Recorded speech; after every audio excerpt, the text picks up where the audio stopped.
new measures to strengthen the integrity of the immigration system. The first is to put an end to an irritant with the U.S., which is a practice known as flag polling. So, December 17, 2024 of this year, nag-release na naman ng balita from our Immigration Minister, Mr. Mark Miller, about sa pag-e-end ng flag polling dito sa Canada. So, kung interested kayo sa topic na ito, please keep on watching.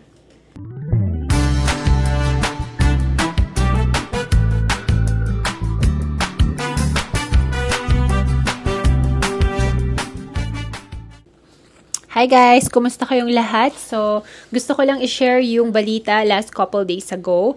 December 17, 2024, yung nirelease na balita ni Mark Miller, and yung changes na nilagay niya is pag-include sa pag-end nga nung flag polling.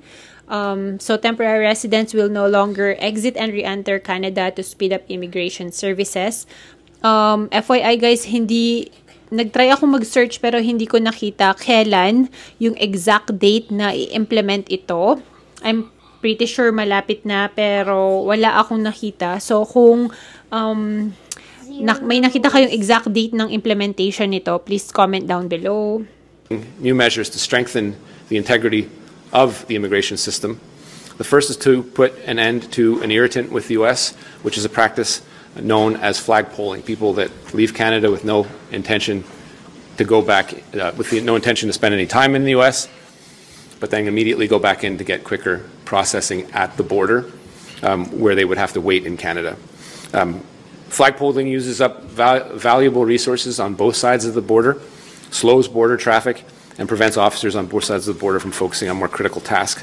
When this change comes into effect, temporary residents already in Canada will have to apply online to extend their stay, and flag polling will no longer be an option. We're proposing to give Canada more control over its immigration documents as well, so we respond to exceptional events in ways that protect Canada and our public resources. So we'll be introducing legislative amendments that will allow us to change, suspend, or cancel immigration documents, including visas, as well as to suspend or cancel applications in our inventory when it's deemed to be in the public interest, for example, in cases of mass fraud. In addition, we'll be introducing measures to streamline the asylum system to deal quickly with illegitimate claims. This will align us, in a sense, with measures that the U.S. already has within its own jurisdiction. Finally, of interest to this, and people that follow this issue, we're implementing further measures that will reinforce program integrity and reduce potential LMIA fraud, such as removing additional points that candidates receive under express entry for having a job offer. This measure is expected to remove the incentive for candidates to purchase an LMIA, resulting in increased fairness and integrity in the express entry system and taking some of the value of the fraud already being perpetrated in the LMIA system. So, sa mga nagtatanong ano nga ba yung flag polling, hindi ko pa to naranasan myself, pero may mga video ako from other vloggers na nakita ko na nag-flag polling. At saka, basahin ko rin sa inyo yung exact meaning niya.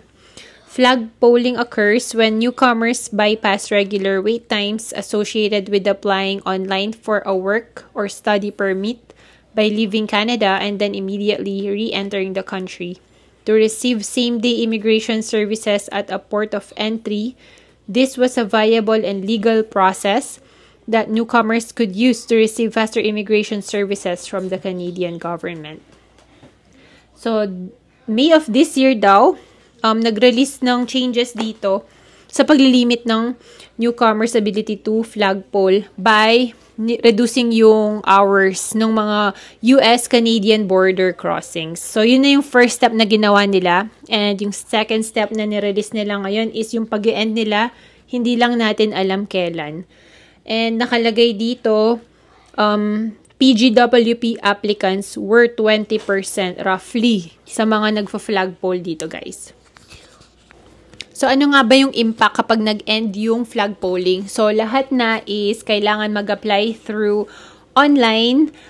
So, lahat is magiging pantay-pantay. Walang mas mabilis kasi alam ko mas mabilis yung flag polling. That's what I'm getting kasi hindi mo na kailangan mag-antay online sa result kasi doon lang lalabas ka. Hindi ka lalabas pala sa US border. Doon ka lang sa US border and babalik ka agad to the Canadian border and makikuha mo yung permit mo. Magbabayad ka lang kapag approve ka. So, ayun, ang magiging impact niya kapag natanggal na si flagpoling.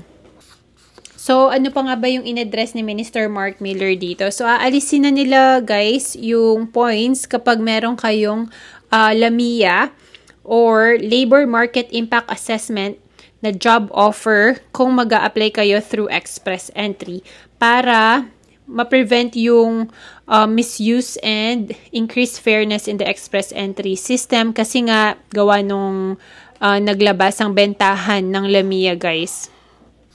Another point nila na tinalakay dito sa interview na to is stronger control over immigration documents.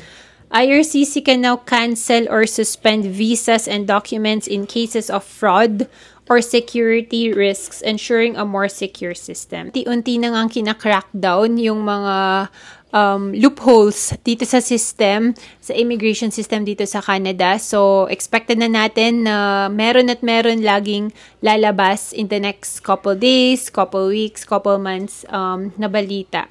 So, sinashare ko lang, guys, yung mga nababalitaan ko din.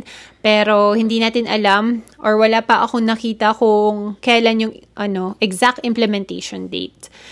So, ayun guys, sana may na-share ako sa inyo and sabi ko nga para mas updated at para mas legit yung mga balita na nasasagap natin is punta tayo sa canada.ca or cic.gc.ca para mas updated kayo. Again guys, disclaimer lang, hindi kami immigration company or entity at nagsishare lang kami ng information sa inyo. And ayun, thank you for watching guys and we'll see you on our next one. Bye!